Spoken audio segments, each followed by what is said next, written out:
परमफलदो दिव्यपदवी वहन्तस्त्वन्मूलां पुनरपि भजन्ते हरिमुखाः कियद्वा दाक्षिण्यं तव शिव मदाशा च कियती कदा वा मद्राक्षं वहसि करुणापूरितदृशा त्वमेको लोकानां परमफलदो दिव्यपदवीम् वहन्तस्त्वन्मूलां पुनरपि भजन्ते हरिमुखाः कियद्वा दाक्षिण्यं तव शिव मदाशा च कियती कदा वा मद्राक्षां वहसि करुणापूरितदृशा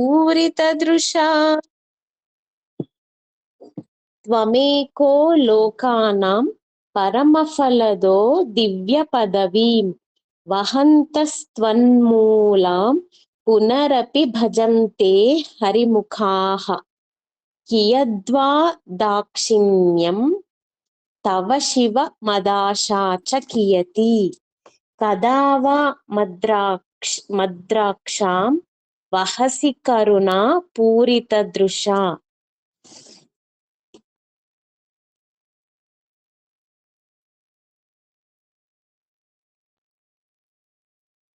ఓకే అండి, ఇక్కడ భావం చెప్తున్నా.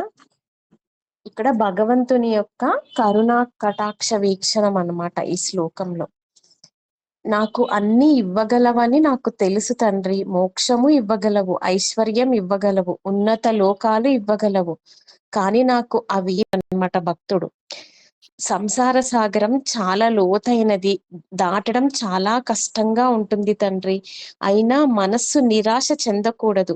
భగవంతుని పాద పద్మాలపై భక్తిని గట్టిగా పట్టుకుంటే ఆయన తప్పకుండా మనల్ని ఈ సంసార సాగరం నుండి ఎత్తేస్తాడు అని చెప్తున్నారనమాట.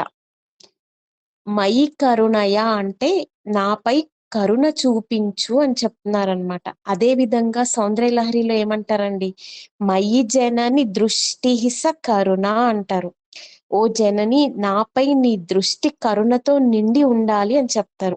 నాకు మాత్రం ఏమీ అవసరం లేదు, ఇదే చెప్తున్నారనమాట.